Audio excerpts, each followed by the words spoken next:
So now that we know how important it is to reduce noise to be able to detect significant activation patterns due to our experimental design in fMRI, let's talk about some of these sources of noise, which might give us some insights about how we can reduce the noise.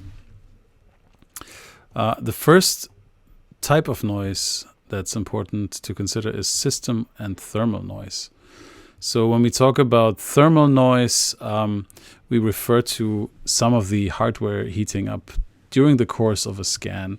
You have to consider that there are multiple electronic devices or units that are connected together in the construction of the signal and the reconstruction of the signal. And as they operate, they can heat up, leading to changes in signal intensity that we can observe as noise in our signal. There's also some system noise, and this is mostly inhomogeneities and nonlinearities in the magnetic field that can occur over time. In fact, the scanner does change its magnetic intensity a little bit over time. Not very. These changes are minute. They're relatively small, but we can see them. Well, the most important sort of system-related signal change or noise is this system drift that we can observe here, the scanner drift. This is commonly observed, and it may be caused by the heating that occurs as we're recording images. In fact, you may be able to observe this and detect this during pre-processing. And you can partially account for the scanner drift via the motion parameters. So this is an example of this, where you can see that there's a consistent drift in the z direction that occurs here. You might look at your motion parameters and see if similar drifts can be observed there. Then the second one is non-task related neurovariability. So one thing that we have to consider is that signal that is measured at any given time not only includes the subject thinking about our task and solving our task, but also everything else that's occurring in this subject's brain is going to affect the neural activity and therefore also the bolt signal. So if the subject gets very bored, they might start thinking about other things. What is their next appointment? What other things? They might be hungry, so they might start thinking about this, or any kind of thing that they could start thinking about. So even though the experimenter is interested in, say, decision making while scanning takes place, a subject might do other things also subconsciously. The subject hears, the scanner is loud, he thinks, feels. She might daydream, and she might get tired as well throughout the experiment. So there are many different experiment non-related or non-task related cognitive and affective mechanisms that are going on while we're scanning the participant. And this is a type of thing that's difficult to account for post-hoc, so we want to prevent this using experimental designs that keep our subjects busy and keep them interested in the task. And typically this is the case with the types of economic experiments we use. We incentivize participants, they get paid for their performance in the scanner. So in neuroeconomics, this is still a problem, but it might be one of the lower problems compared to other fields, especially tasks that involve repetitively seeing flickering checkerboards. They're quite uninteresting, or any kind of passive task. So this is something we need to think about, but we can prevent this using our experimental designs and keeping subjects busy and interested and engaged in the task, and also giving rest to the participants. There's a side note I want to make here. In fact, when subjects are not doing a task, we get this resting state or default mode network that commonly activates, which is also associated with things like daydreaming or planning things in the future. So those are the greenish blue regions here in the medial prefrontal cortex, the posterior cingulate cortex, and the lateral parietal area here. In red, we see the canonical attention network. This is a task-on network. So when participants are really engaged in the task, you see the intraparietal sulcus frontal eye field and similar attention regions, also visual regions such as MT, when the subject is not engaged in the task. So when they're resting, seeing nothing, are not asked to do anything, relative to when they are on task, we see these greenish blue regions, which is quite interesting because it does correlate with daydreaming. It does correlate with sort of self-referential thinking, and it does correlate with thinking about what we're going to do in the future. So it looks like that's what subjects do. In a sense, that's a reverse inference, so I can't say this, but when they're not on task, the brain is still actively doing something. We have another source of noise, which is behavioral and cognitive variability. And this is also one of the things that psychologists or cognitive scientists really care about. So we look at reaction time, and we can see that while it's the exact same task, based on the exact same stimulus, we always get a distribution of reaction time. So sometimes subjects are really fast. Sometimes subjects are rather slow on the same task, making the same decision. So what does this mean? Well, this might mean a number of things. So this trial-by-trial variability in reaction time could be due to subjects paying less attention on some trials, subjects using a heuristic on another trial, whereas when they're faster, but when they're slower, they might start computing and really thinking about what the right answer might be. And so reaction times are important.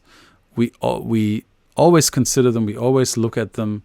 And the reason for this is that longer RTs can mean different things. So we have speed-accuracy trade-offs, which is what I just mentioned. So when a subject is slower, they're also typically more accurate. When the subject is faster, most of the time they're less accurate.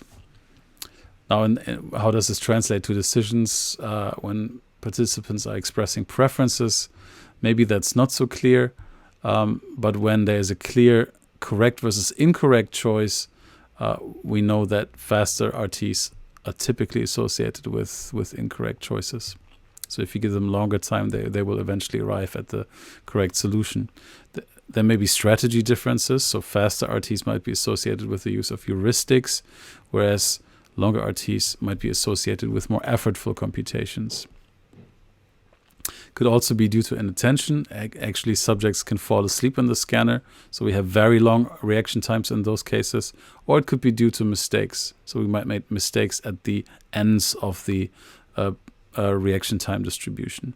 But in any case, you can see that there must be things going on in the brain that lead to these differences in reaction times.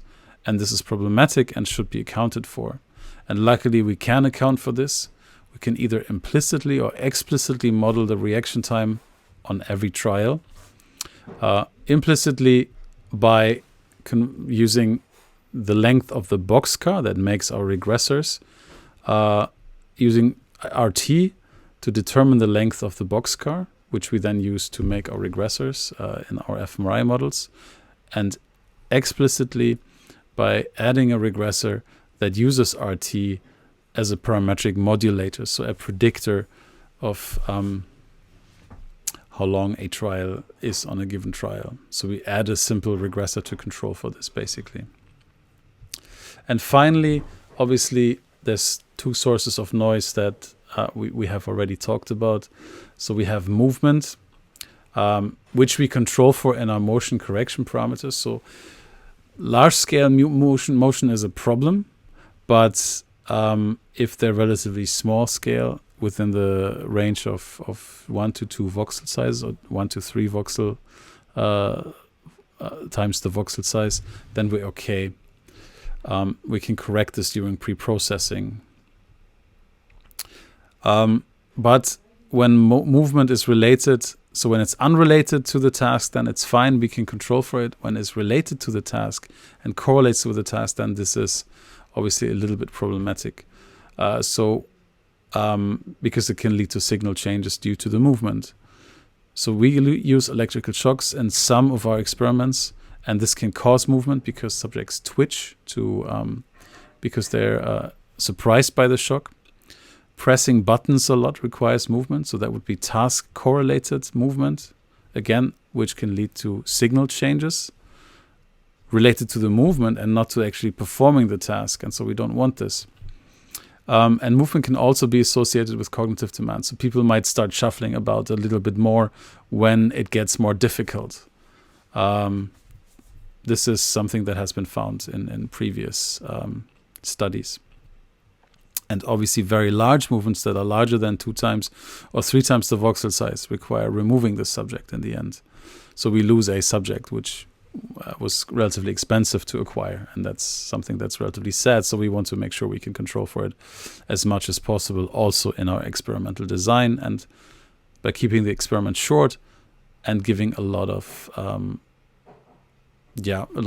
a lot of rest to participants in between.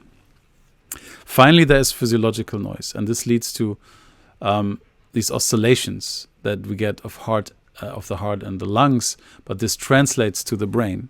So what our hearts and lungs do can also be seen in the brain. I'll show you a video after this slide. The problem with those is that they might not be captured at typical sampling rates. So if our TR is shorter than how long it takes, for instance, to inhale and exhale, then we will miss this, and it'll be somewhat regular but weirdly distributed through our images, and it does affect the bold response. This can lead to aliasing, which is defined as signal changes due to physiological motion that are distributed throughout the signal, but we don't know where and when, and so they cannot be corrected. Now, that being said, there are some ways to try to capture this even after the scanner. And this is something that we'll talk about next. But let me show you the video now. This is showing the oscillations that we can observe in specialized imaging sequences that are due to the heartbeat. You can see that a large part of the brain moves here, especially parts that we're actually interested in neuroeconomics, such as the striatum and the medial prefrontal cortex. And it's easy to imagine how this can induce noise that we then need to control for.